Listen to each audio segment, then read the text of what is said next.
subscribers, welcome to a brand new Star Trek review. So by the actual little video I've made before, you know it's a review on Star Trek 6, the Underdiscovered Country. So here it is, here is the Blu-ray, well it's the Blu-ray Steelbook, and look at that amazing artwork. I do love that artwork, and Star Trek 6. So, a bit of information about Star Trek 6 before I get into the actual review. Now, Star Trek 6 is my third all-time favourite Star Trek movie. Now, I do like all of the Star Trek movies. Yeah, you got some bad ones, you got some good ones, you got some ones that are completely masterpieces, and this is one of the masterpiece ones that I absolutely love. So, what can I tell you about Star Trek 6? Now, Star Trek 6 is the final movie to feature the original series Star Trek characters. So this is the last film, well, not the last film with James T. Kirk, played by William Shatner, because he does return. But this is the last hurrah for the crew of the original Enterprise and the Enterprise A. So, what can I tell you about this Star Trek movie? So, after the Klingon ship planet Prexus was destroyed through a blast on a mining ship, the crew of the USS Excelsior, which I've got here, as you can see by the model, gets interfered, but gets the impact of the shockwave from Praxis. So it's there shaking. Now, Sulu is the only Star Trek character in this film that is not aboard the USS Enterprise, because he's gone and got his own command on the USS Excelsior, which is also registration as NCC 2000. So after Captain Sulu couldn't really return to Earth for the actual meeting with that Spock's been doing with the Klingon High Chancellor and stuff, the crew of the brand new, well, I would say brand new. This is the third film with the crew of the Enterprise. Well, it's mainly second because it did appear at the end of Star Trek 4 of the USS Enterprise A, NCC 1701A. So as you can tell, here is my little model of the Enterprise A. I absolutely do like the Enterprise A. Now, this ship is an actual refit of the Constitution class Enterprise, which we have got I've got the models up there. But I have to say, I do like the Enterprise A's new design, because it's a different kind of colouring that we see with the Enterprise refit. As in the Enterprise refit, it's like a more darker grey and stuff, where this one is like a kind of a white colour in space. It's a really good Enterprise. I absolutely would love to see this return, because the Enterprise A wasn't actually destroyed, it was decommissioned at the end of this film. So with Commander Spock basically creating channels to create peace with the Klingons after the whole incident on Praxis, Spock volunteers the crew of the Enterprise, which are basically 3 months away from retiring, as Kirk's turned round and said to Spock, "Let them die." Jim, we are Starfleet, you know. I like the way Kirk, you have William Shatner go, "Let them die." And then when you see the Enterprise like launching from the space dock, and then you have Captain Kirk doing his captain's log, and he goes, "I could never trust the Klingons. I never will. I can never forgive them for the death of my boy." I absolutely do like that bit, and then you have that kind of Vulcan woman standing behind him without him realising. It's a really good way. So anyway, the crew of the Enterprise goes and meets the Chancellor ship, which is a Klingon ship Class D, which I've got here, as you can see. It's the Klingon Class D! So then you have that awesome kind of shot with the two starships, where the Enterprise and the Klingon ship like parallel to parallel, where the crew of the Enterprise follow them to the peace treaty talks. So anyway, after that, you basically end up having the Klingons come in for dinner. So you have Chekhov there going in his chair going, "Guess who's coming to dinner?" And now you have the Klingons aboard the Enterprise having dinner with the crew of the Enterprise. Now the Klingons haven't really got a great manners for eating in front of people, so they are really savages, so they just don't eat like proper. And then we come across this Chancellor, not Chancellor Gorkon, because he is a Chancellor, but this General Trang, in a way. So General Chang has his own ship, which is a cloak Klingon bird of prey, which later on we find out that it can fire while under cloak because it is a prototype. So this is what the Klingon bird of prey looks like. So he has a prototype which basically is cloaked. So after the peace talks of the Enterprise, the Klingons go back to their own ship. Chancellor Gorkon ends up being attacked by General Chang in his cloaked ship of the Bird of Prey because he doesn't want peace with the Federation. So with the Enterprise showing that they have fired and yet they haven't because all the torpedoes are in talks, Kirk and McCoy are basically taken to Aurora Painfey, which is a Klingon prison planet where they're supposed to stay there for the rest of their lives. Now, Kirk falls for this shape-shifting alien woman on this planet, which, yeah, you can kind of guess she shapeshifts into Kirk later on in the film while they're fighting. He goes, "I can't believe I kissed you."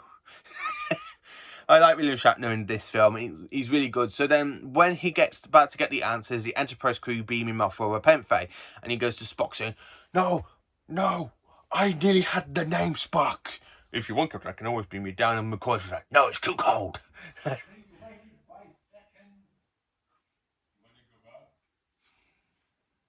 So it's me dad, because my dad's also a Trekkie like me. Now, I absolutely do like Star Trek 6. It is a great Trek movie. Now, when we get to the Battle of Kittimer, now it's not the Battle of Kittimer that you see later on with Commander Worf's family were killed. Like, Worf is basically the Klingon aboard the US Enterprise D. He's the only Klingon in Starfleet until Starship Voyager with B'Elanna Torres. Bless me.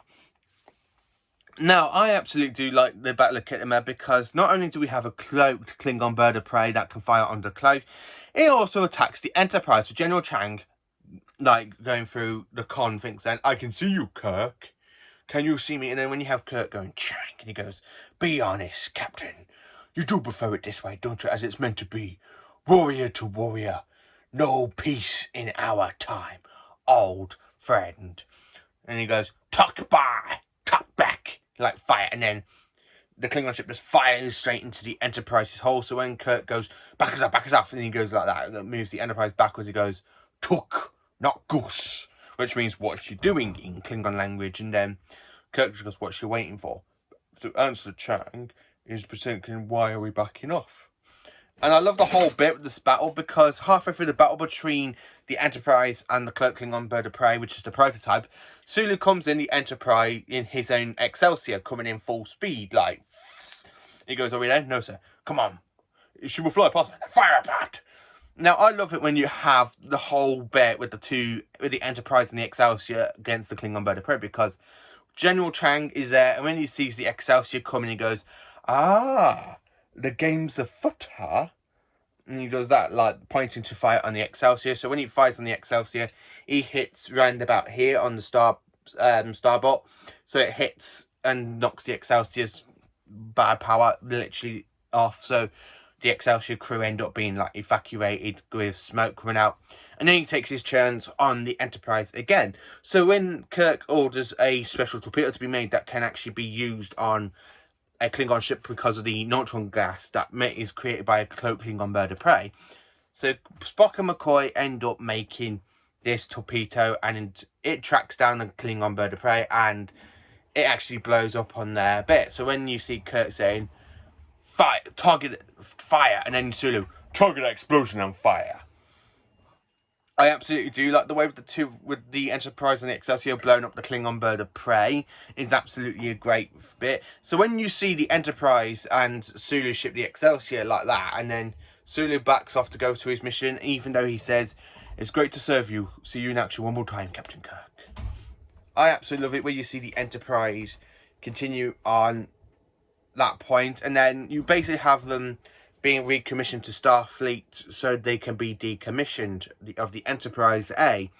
So when Spock says, if I was human, my response would be, go to hell. I absolutely do love him with Spock. And then when you have Captain Kirk doing his final Captain's Log, where he goes, Captain's Log, this is the final cruise of the Starship Enterprise under my command. This ship and her crew have explored the unexplored country where no one has gone before. I absolutely do like Captain's Log. It's a bit random. I can't remember the full log. I haven't watched this for quite a while. But this is, I'm doing really well because I actually remember everything about the film. So for my actual personal review on this film, it is a great masterpiece. You have space battles, you have them talking, like trying to create peace. Kirk and McCoy are on Rora Penthe, which is a Klingon prison planet, and it gets too cold. I like the whole shape-shifting alien. So Star Trek 3 is a really great Star Trek movie.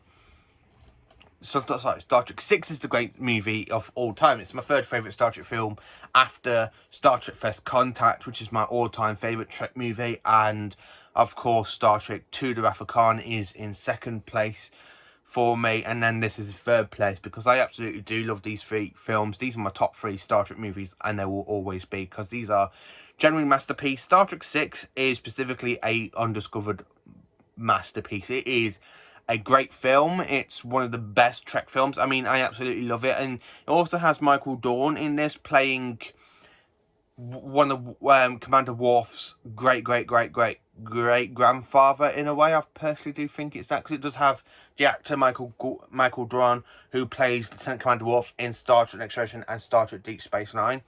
Because after the destruction of the Enterprise D, Worf goes and joins the crew of Deep Space Nine. And he falls in love with with Jadzia Dax. So that's a little bit of that. So this Star Trek film, even though it's like the last main point of the Star Trek crew, where it's literally the last film for the original crew, because you have, this is basically the last film for DeFosse Kelly. It's the last film for Leonard Nimoy, because Leonard Nimoy doesn't really return to the Star Trek films until round about the J.J. Abrams reboot in 2009.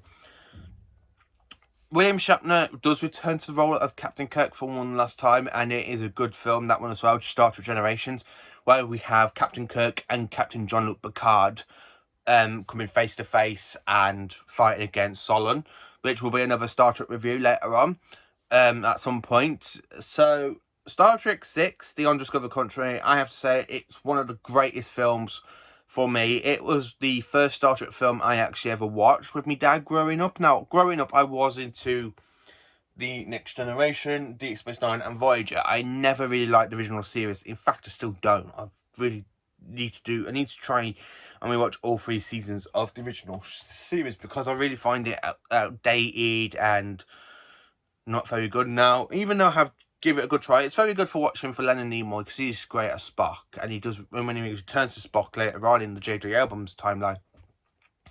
Even though in the Next Generation you do see an older version of Spock trying to create peace between the Vulcans and the Romulans, like unification, and Dr. McCoy, played by DeFosse Kelly, does make an appearance in the first episode of Star Trek Next Generation in Contact Farpoint, where he's exploring the new Enterprise, and he goes, "This is a fine ship, and she's got the right name, and now you treat her like a lady," like he says to Commander Data.